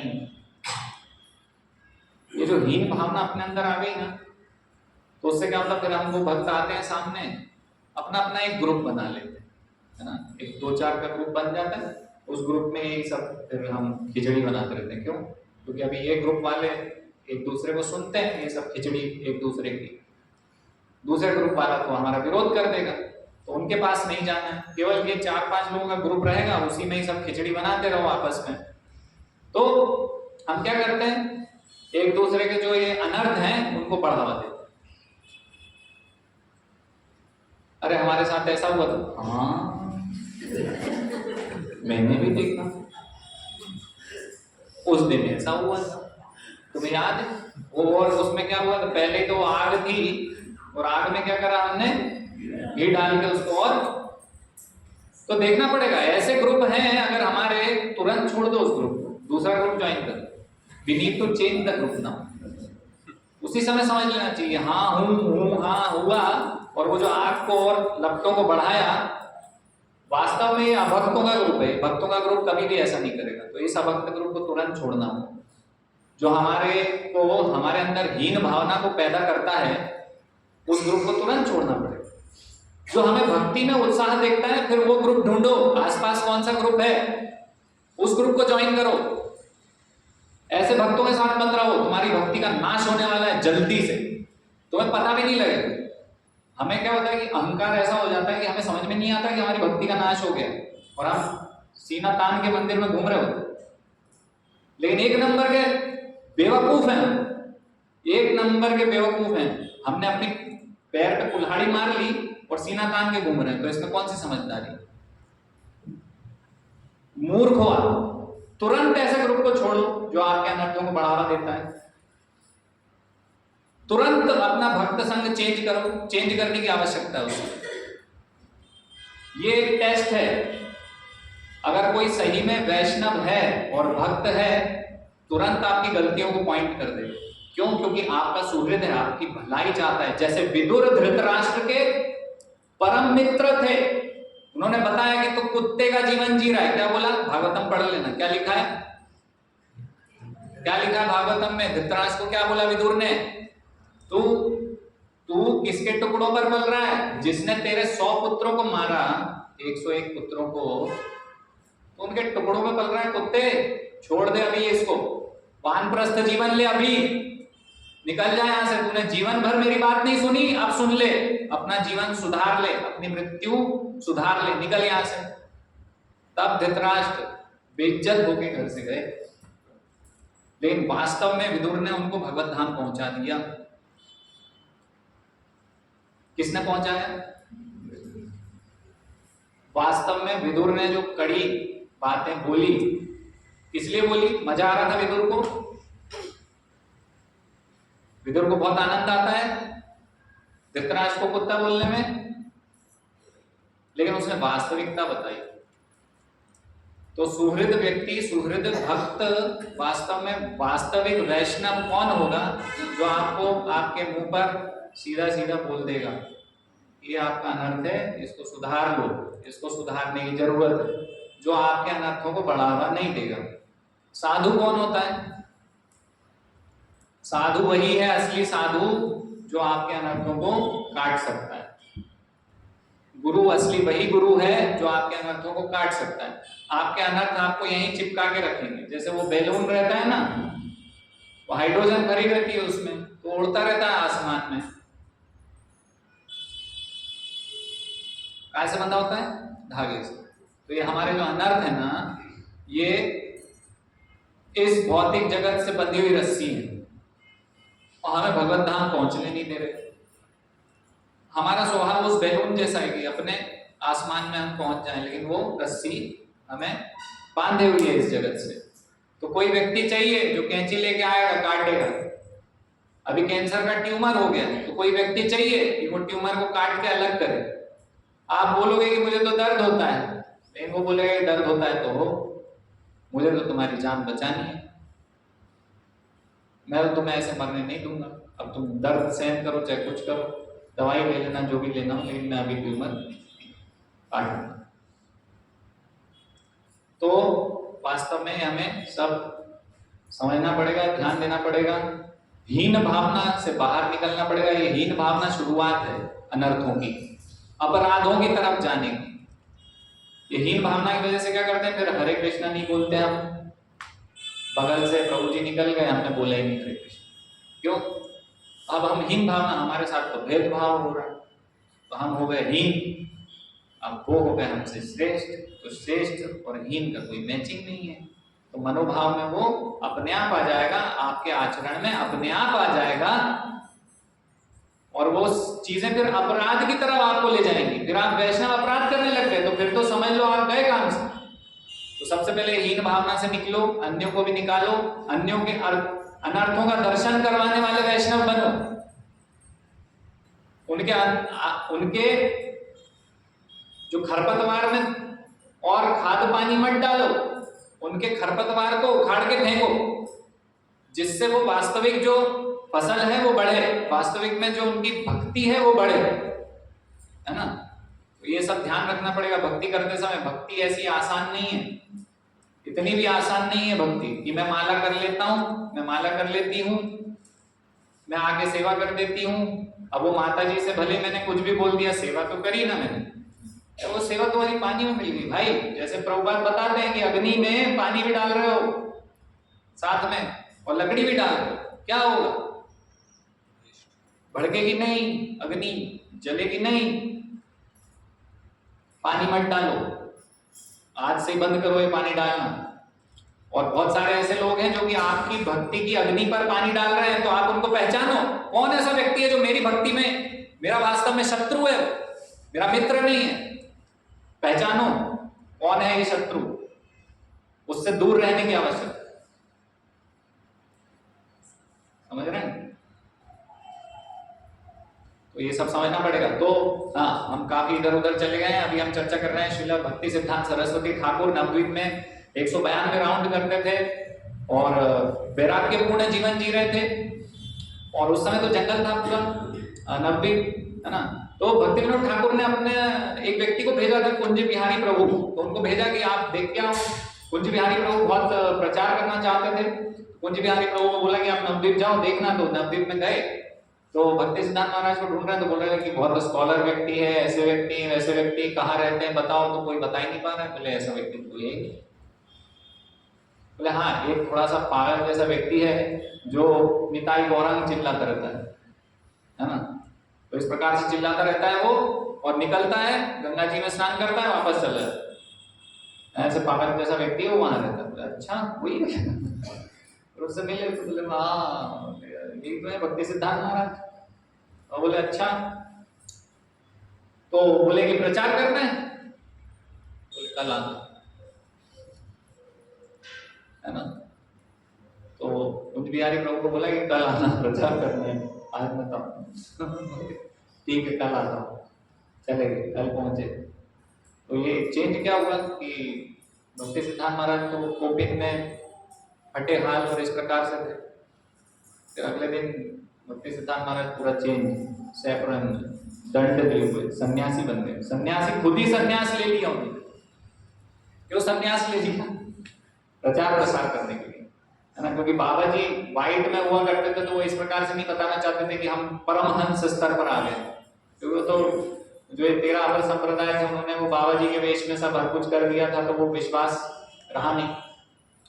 तो इस प्रकार से उन्होंने गेरुआ वस्त्र धारण किया, सन्यास पहली बार, है ना। चैतन्य महाप्रभु के समय के बाद व्हाइट कपड़े में बाबा जी लोग ही रहते थे हमारे संप्रदाय में, सन्यासी कोई नहीं हुआ करते। ये ब्रह्मचारी सन्यासी जब से शुरू हुए, जब से भक्ति सिद्धांत महाराज ने शुरू किए, तो ये नई चीज इंट्रोड्यूस करी थी भक्ति सिद्धांत महाराज, है ना। तो सन्यास ग्रहण कर लिया था, लेकिन उनके गुरु तो थे, सन्यास दंड तो गुरु देते हैं। तो कैसे लिया उन्होंने सन्यास?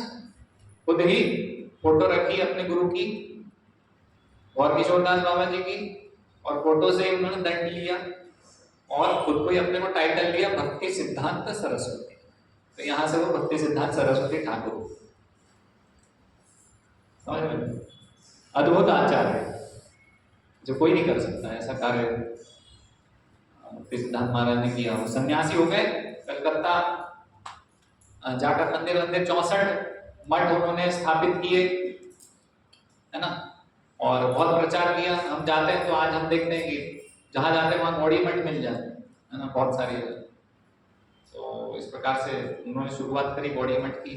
है ना। और इस प्रकार से संन्यास, और उन्होंने उस समय 2 शिष्यों को विदेश में भेजा था, हालांकि वो ज्यादा सफल नहीं हुए, वापस आ गए। फिर प्रभुपाद को बोला आप अंग्रेजी में प्रचार कीजिए, इस प्रकार से चाहते थे वो अंग्रेजी में प्रचार हो, तो इसलिए प्रभुपाद उनकी आज्ञा से गए। तो ये सब शुरुआत वहीं से ही हो रही है, सब शिक्षाएं अपने गुरु को एज इट इज पालन करते थे। श्रील प्रभुपाद भक्ति सिद्धांत महाराज को उन्होंने बीबीटी स्थापित किया या विदेश जाके प्रचार किया, ये सब उनके गुरु चाहते थे, उस समय प्रयास कर रहे थे। और प्रसाद कैसे लिया करते थे भक्ति सिद्धांत महाराज? सारा प्रसाद मिक्स कर लेते थे, इकट्ठे फिर मिक्स करके, नमकीन भी, खट्टा भी, मीठा भी, ताकि ये टेस्ट में उलझे नहीं। और वो देखते थे कि कौन शुद्ध, कौन ज्यादा समर्पित है, तो देख के व्यक्ति को पहचान लेते थे। तो कीर्तन किससे करवाते थे?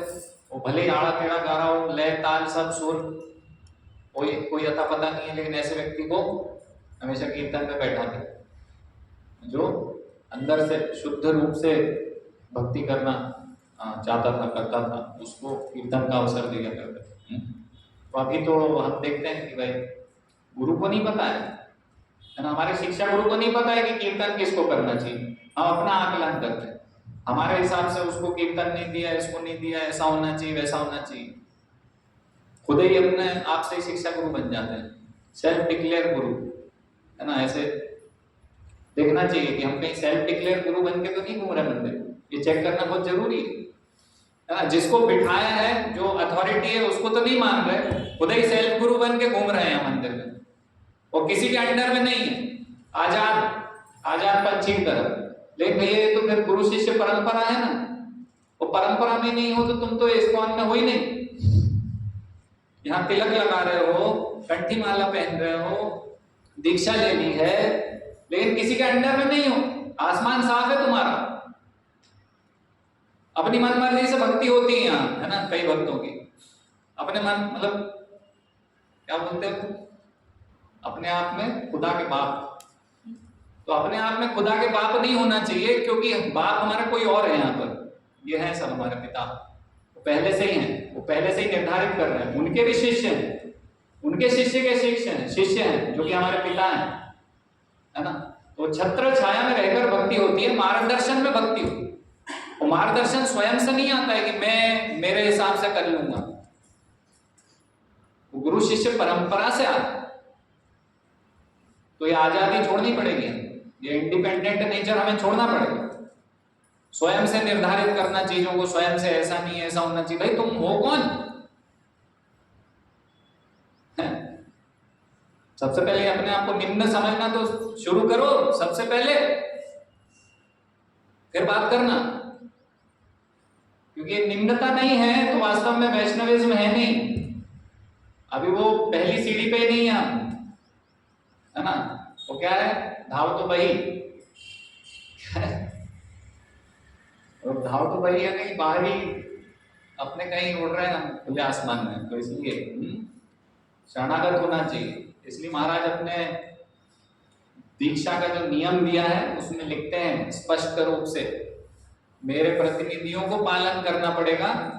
और साथ ही साथ ये भी लिखते हैं कि किसी न किसी भक्त के अंतर्गत आपको भक्ति करनी है। ये आजाद पंछी वाला कॉन्सेप्ट यहाँ नहीं है, गुरु शिष्य परंपरा है, परंपरा में सब चीजें होती है ना। आजाद पंछी तो फिर वो 84 लाख योनियों में उड़ेंगे, है ना, खुला आसमान है 84 लाख योनियों का। तो ये सब ध्यान रखना पड़ेगा हमको। ये भक्ति ऐसा इतना सहज भी नहीं है, तो सब चीजें ध्यान में रखनी चाहिए। हाँ, गृहस्थों के लिए भी भक्ति सिद्धांत महाराज ने 64 माला ही बोली थी। तो सब जाते थे हाथ पैर जोड़ने महाराज से, महाराज कुछ तो करो, 64 माला नहीं होती। बोले तुम कुछ करो ऐसा, तुम देखो कि क्या चीज एडजस्ट कैसे करनी है, 64 माला कर दो, ठीक है। हम हमेशा विचार करते हैं कि हमारे जो गुरु हैं हमारे हिसाब से एडजस्ट करते रहे, वो तो एडजस्ट कर लेंगे, फिर आपका क्या होगा? 16 माला आपसे नहीं होगी, नियम पालन नहीं होंगे, चाय कॉफी चलने दो, है ना। उसमें से भी हम देखते हैं कि ये चीज मुझे पसंद नहीं आती, वो पसंद आती है। ये शिक्षा मुझे पसंद नहीं है, ये वाली शिक्षा पसंद है, ऐसे कार्य नहीं चलेगा। वो जो है वैसा ही वैसा पालन करना पड़ेगा, है ना। तो 64 माला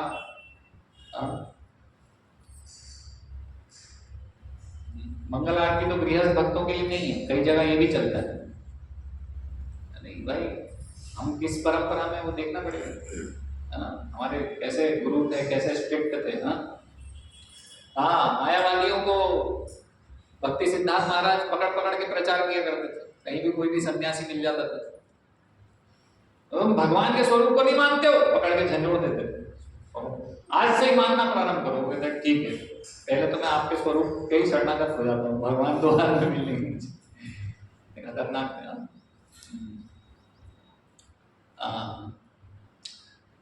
उनके समय पे एक ब्रह्मचारी था, उसकी कथा बहुत रुचिकर है। थोड़ा ज्यादा समय हो रहा है लेकिन ठीक है, प्रोग्राम शुरू भी लेट ही हुआ था, थोड़ा कथा का प्रसाद भी लीजिए ज्यादा थाली में। तो एक ब्रह्मचारी थे, उनको जानलेवा बीमारी हो गई, तो भक्ति सिद्धार्थ महाराज को वो बोले, मतलब उनको बता दिया गया था कि आपको जानलेवा बीमारी है, अभी कुछ ही समय बाद आप जाने वाले हैं।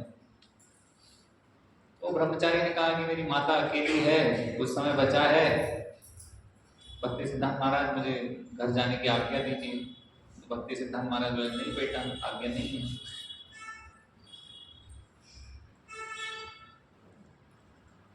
वास्तविक दया थी भक्ति सिद्धार्थ महाराज की, और वास्तविक दया कैसे करते हैं हमारे गुरु, उसका एक बहुत अच्छा उदाहरण है। क्या वास्तविक दया? तो देखो, नहीं जानती, बोल रहा अरे मेरी माँ तड़प रही है, मुझे आखिरी बार देख लेगी, मैं मेरी माँ के साथ रह लूंगा कुछ दिन, इसमें क्या बुराई है, क्या प्रॉब्लम है? तो नहीं जाओगे तो नहीं जाओगे, नहीं जाओ, रुक गया, ठीक है भाई, गुरु का आदेश है, पालन तो करना पड़ेगा। अंदर से तो सब गुरु के ऊपर भी डाउट करते हैं, और गुरु के ऊपर भी सब चलता रहता अंदर अंदर, समझ नहीं पाते हो कि गुरु वास्तविक में हमारा भलाई चाहते हैं, इसलिए कुछ बोल रहे होंगे। तो इसी प्रकार से वो भी सोचने अरे यार क्या है, फिर रुक गए। फिर बोल दिया उनको कुछ दिन बाद, आप तो बस जाने में ही, कुछ 1-2 दिन बाकी टाइम अप। तो फिर वो सोचे ठीक है कोई बात नहीं। तो भक्ति सिद्धार्थ महाराज आए, वो ब्रह्मचारी बोले ठीक है बेटा जाओ, बोरिया बिस्तर बांधो, निकलो घर, कलकत्ता जाओ। ये कौन सी बात है, अभी इतने दिन से मैं रुका हुआ हूँ धाम, नवदीप धाम में मैं अपना शरीर छोड़ना चाहता हूँ, अभी आप मुझे बोल रहे हो, जब मैंने बोला जवाब माने नहीं, अभी आप बोल रहे हो कि वापस जाओ, अपने घर चले जाओ, ये कौन सी बात? मैं नहीं जाता। नहीं, दूसरे शिष्यों को बुला, बोले इसको भेजो, इसको जान। दूसरे शिष्य भी सोच रहे हैं कि क्या कर रहे हैं, है ना। फिर भी लेकिन अब ठीक है भाई, बोल रहे हैं तो क्या करेंगे, अभी कोई चारा है ही नहीं, है ना। अनचाहे रूप में अंदर कुछ गड़बड़ विचारधारा और सब लेके, ठीक है भाई उठाओ, ले चलो। उठाया, उसको ले जा रहे थे, ट्रेन में बिठाया, ट्रेन में जा रहे थे, रास्ते में मर गया, शरीर छोड़ दिया। सब बहुत ज्यादा विचलित हुई, क्या है, घर भी नहीं पहुंच पाया, नवद्वीप में भी नहीं रह पाया, ट्रेन में ही मर गया। ये क्या किया भक्ति सिद्धार्थ महाराज? फिर वापस गए, बोले महाराज क्या मतलब ऐसा ऐसा हो गया, वो तो रास्ते में ही मर गया, धाम में भी नहीं रहा, माँ के पास भी नहीं रहा, वो इच्छा भी पूरी नहीं हुई, यहाँ भी ये भी पूरा नहीं हुआ। धाम में शरीर छोड़ते हैं तो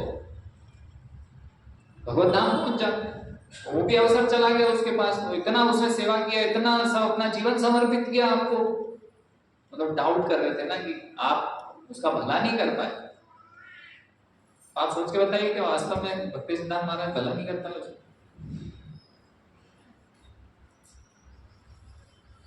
गुरु को पूरा समर्पित था वो, गुरु उसका कुछ कर नहीं पाए आखिरी समय।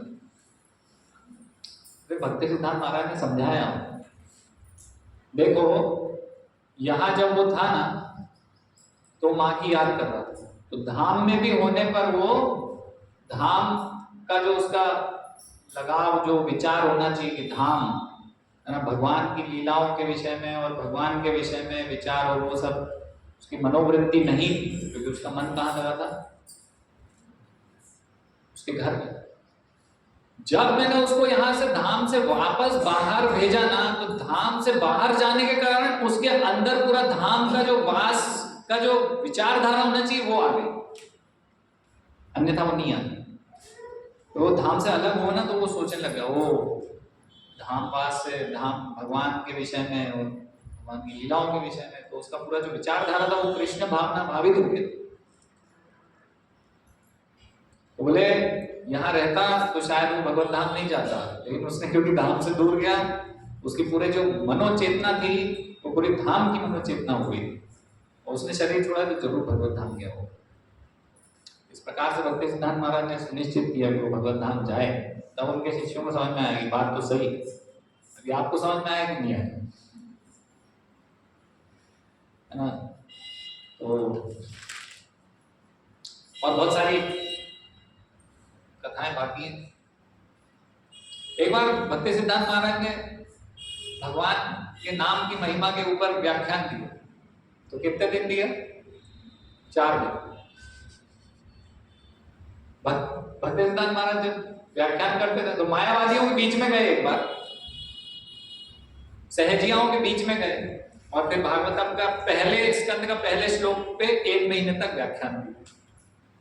तो 10वें स्कंद तक पहुंचे नहीं, 1 महीने तक। क्या है, सहजिया लोग तो वही सुनना चाहते हैं, राधा रानी और वो जैसे सखी बेटी। क्या है वो, वृंदावन में भी हम देखते हैं।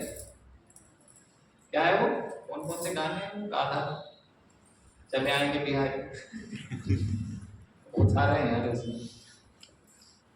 तो सहजिया पंथी में वो अपनी, अगर लड़कियों की ड्रेस पहन लेंगे, घाघरा चोली पहन लेंगे, लड़के भी नेल पॉलिश लगाएंगे, सजेंगे वो कि मैं राधा रानी हूँ, सखी हूँ, नकली नकली।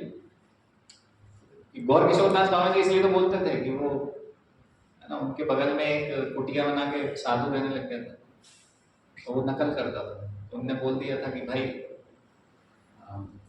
प्रेगनेंसी का नाटक करने से वो लेबर पेन नहीं आएगा तुम्हें, भगवान का विरह नहीं आएगा वो वैसे भाई नकली नकली करना है। और चुन्नी बांध लेना और फिर खम्भे में बांध के बोलना है कि छोड़ दो कि नहीं यहाँ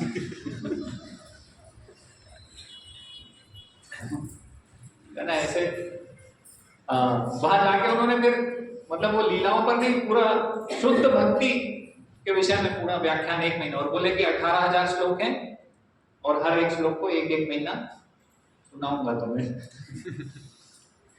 तो बोले कि भाई ऐसा व्याख्यान हो सकता है। बहुत ही खतरनाक थे।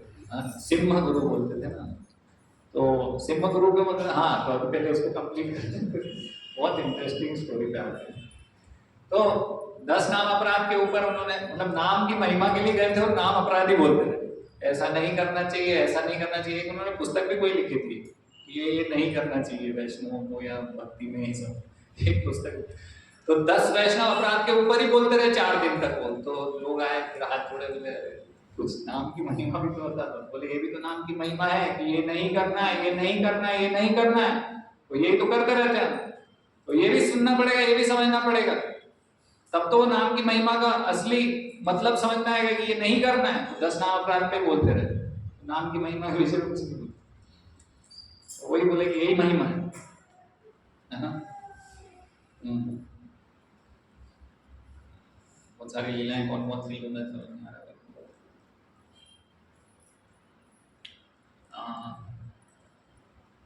एक बार गौर किशोर भक्ति सिद्धांत सरस्वती महाराज रात में कहीं मठ में से निकल के जाया करते थे, तो उनके शिष्यों ने देख लिया। ऐसा होता है ना, तुरंत अपने गुरु पे शक करने आ जाते, क्या करते। साधारण हम लोग बद्ध जीव यही सोचते रहते हैं, हमेशा गलती निकालने का हमारे आदत ही होती है दूसरों में। तो वही ढूंढते रहते हैं कि कुछ इनका मिले तो गलती, मजा आ जाए कुछ। ऐसा होना नहीं चाहिए। बहुत ही मतलब कहाँ तो वैष्णव और कहाँ भक्ति, और हम यही सभी ढूंढ रहे हैं, खोज रहे हैं। बहुत खतरनाक मनोवृत्ति है। तो भक्ति सिद्धांत महाराज निकले बाहर, तो उनके शिष्य देखते थे कि ये कहाँ जाते हैं, यहाँ देखना पड़ेगा कहाँ जा रहे हैं, कहाँ नहीं। तो एक बार पीछा किया चुपके से, पता नहीं चले भक्ति सिद्धांत महाराज को, पता नहीं चला। पहुंचे बाहर एक जगह गए और वहां पर कुछ बहुत ही दिव्य प्रकाशमय कुछ ऐसे लोग बैठे हुए थे, फलजेंट बोलते हैं ना अंग्रेजी में। तो वहां जाके भक्ति सिद्धांत महाराज बैठे, भक्ति सिद्धांत महाराज कुछ बोल रहे हैं। भक्ति सिद्धांत महाराज जब लौटे, उनके शिष्यों ने पूछा कि आप कहाँ गए थे महाराज? बोले मैं थोड़ा बाहर गया था। वो लोग कौन थे? वो तो दिव्य पुरुष, मतलब ऐसे दिख रहे थे हमें, तो वो तो इस लोक के नहीं दिख रहे थे, कोई बाहर से। हाँ, वो गौर पार्षद हैं, कभी कभी आया करते हैं मुझसे गौर कथा सुनने, तो मैं उनको सुनाने जाता हूँ। भगवान की चैतन्य महाप्रभु की लीला में से यहाँ आ जाते थे सुनने, भक्ति सिद्धांत महाराज के मुख से। क्योंकि भक्ति सिद्धांत महाराज थे ही ऐसे। तो एक बार एक सभा हुई थी ब्राह्मणों की, तो ब्राह्मण की सभा में, मतलब कि ब्राह्मण लोग ही भक्त हो सकते हैं, ब्राह्मण लोग ही वैष्णव हो सकते हैं, इस प्रकार से ब्राह्मण ही कर सकते हैं, ऐसी कुछ सभा थी। और ब्राह्मण लोग जात गोसाई उसमें थे सब लोग, और ब्राह्मण लोग थे तो उस समय के, तो वो एकत्रित हुए सभा में। और भक्ति सिद्धांत महाराज, भक्ति विनोद ठाकुर को जाना था, लेकिन भक्ति विनोद ठाकुर नहीं जा पाए, तो उन्होंने भक्ति सिद्धांत महाराज को भेज दिया। भक्ति सिद्धांत महाराज वहां पहुंचे।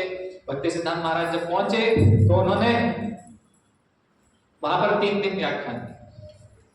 तो पहले दिन तो ब्राह्मणों का बहुत उन्होंने गुणगान किए, तो सब खुश हो गए।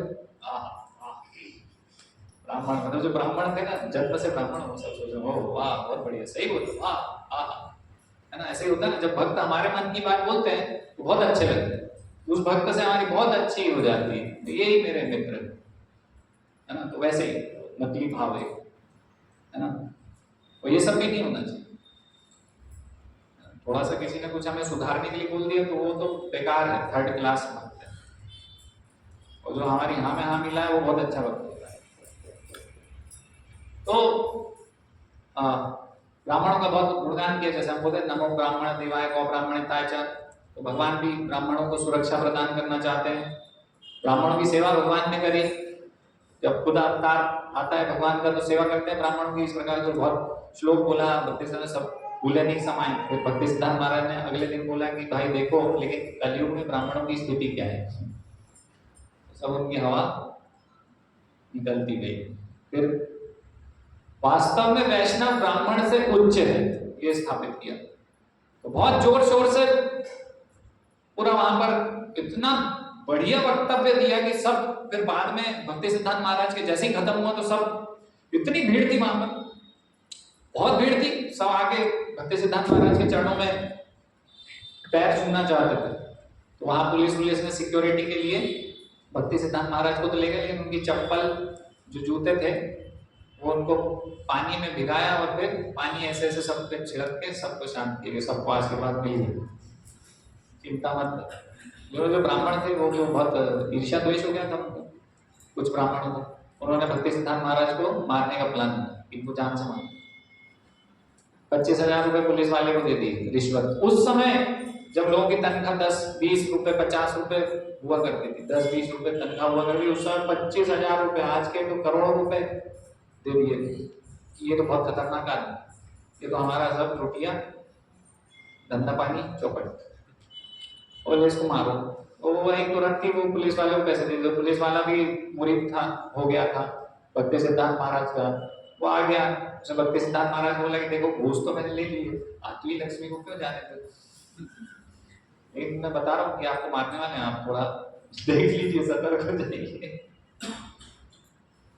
तो ये जो अभी हमने वैष्णव गीत गाया, वो जो महाराज हैं वो शिष्य भक्ति सिद्धांत सरस्वती महाराज के थे। भक्ति प्रज्ञान नहीं, हाँ भक्ति प्रज्ञान, वो तो दूसरे हैं ना। तो वो जो महाराज थे, जो उनके शिष्य थे भक्ति सिद्धांत महाराज के, तो वो उनके जैसे ही दिखते थे। तो उन्होंने बोला कि आप कपड़े एक्सचेंज करो, मैं व्हाइट पहन लेता हूँ, आप आपके रेड कपड़े में पहन लेता हूँ, आप व्हाइट पहन लो, इस प्रकार से। और मैं सामने से आऊँ, उनको लगेगा मैं, तो फिर अपनी जान दाव पे लगाने के लिए तैयार हो गए भक्ति सिद्धांत महाराज के लिए। तो गुरु के लिए अपनी जान भी दाव पर लगाने के लिए तैयार रहना चाहिए, सीखना चाहिए। तो वो सामने से निकले, पीछे से भक्ति सिद्धांत महाराज को निकाला। तो सामने से गए तो उन्होंने पत्थर खूब मारे, लेकिन वो बच गए, भाग गए वहां से। तो ये